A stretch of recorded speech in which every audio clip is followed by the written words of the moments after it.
Okay, everyone, so I put everything back together. Just a couple of things with regards to how to put it together. So on the heat shield, you want to go in towards the water bottle and then bring it back down. Start with the center screw right by the water bottle, and then go to the second one. The second one you'll do is the one right here by the turbo. Get those two out of the way before the other ones, because that way you can put it together. If you tighten up or put the other ones together, you won't be able to maneuver it or do it, or manipulate it so that you could put it back in place. So that's my recommendation there.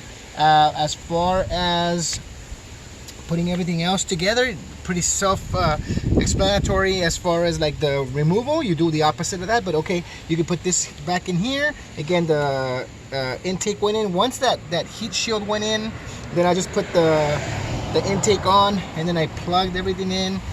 This little plastic that comes off, I went ahead and stretched out my cable and then flipped it around and hooked it up like I told you guys, and then locked it in place. My little plastic came here, and then I went ahead and connected all of them. This one was on top, the oil line here for the intake. I went ahead and did all the sensors, and then the vacuum to the turbo. So you can't make a mistake, because the two of them are white, but one of them is longer and it's kind of on this side. The other one's a little shorter on the back. So you put the one in the back, then you put the rubber hose in the middle, then you put this white one here for the diaphragm.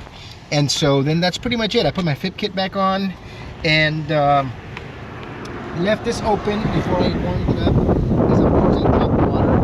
So I started the car. The car went. I had a lot of white suds, like bubbles, come out, because that's a lot of air coming through. And so then I poured more antifreeze in until it actually overflowed all those bubbles, and then dropped them. And then it was clear. It was just nice and just regular liquid.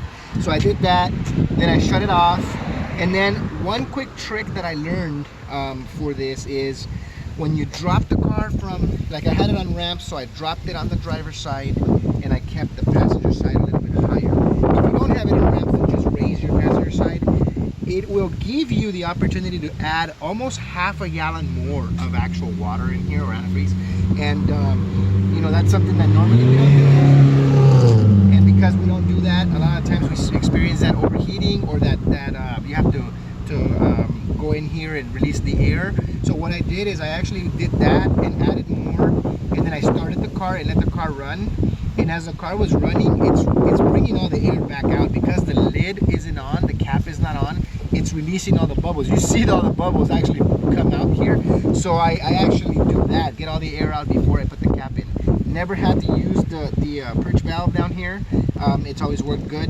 Car, I had it on for a little bit, almost 15 minutes now, and it went to half, just below the line of half on the temperature, and it stayed there. My fans kicked in, it brought it back down to a quarter, then it goes back up. So it's perfect temperature wise, no issues. Nothing else seems to be good. When I first fired up the car, the very first few spins of the turbo, I heard like a little and then all of a sudden it just went away, boom. So I think it was just it getting into gear and just making, just adjusting to the actual fact that now it's spinning with the car. So other than that, it's perfect. I'll start it up, and we'll go ahead and just get a gear for that.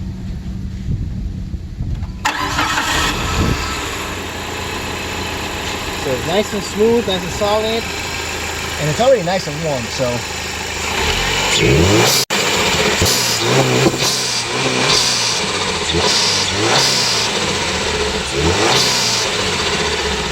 And of course, that's my blow-off plate coming off. That's what you hear. But before you used to hear it coming through the actual K&N filter. Now it just releases underneath.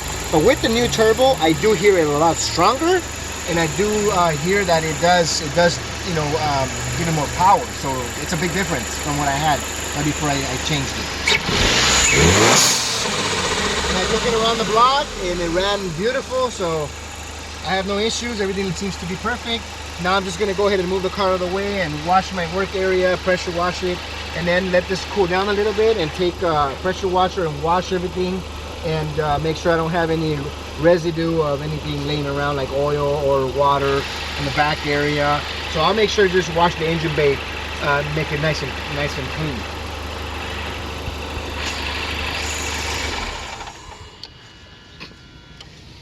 So I hope that you guys enjoy all the videos. This one had a lot of pauses. We had a lot of some planes flying by and whatnot. I don't use music. I don't really like to copyright anything or infringe on any copyrights, but I'm here to tell you how it's done, not to play any music or impress anyone as far as the video editing. It's more of, this is how you do it, get it done, use this, use that, take this bolt off. That's really what my goal is right now, more than anything. So I hope that you guys have enjoyed the video. Once again, Luis El Milusos coming to you. God bless. Hit like, subscribe. Don't forget the little bell so that you guys are notified whenever I come up with some new videos. I'm going to be posting constant because I have a lot of different things and projects to do. Stay tuned for that 1964 Volvo Amazon. Some of you guys might have seen it in this video in the background.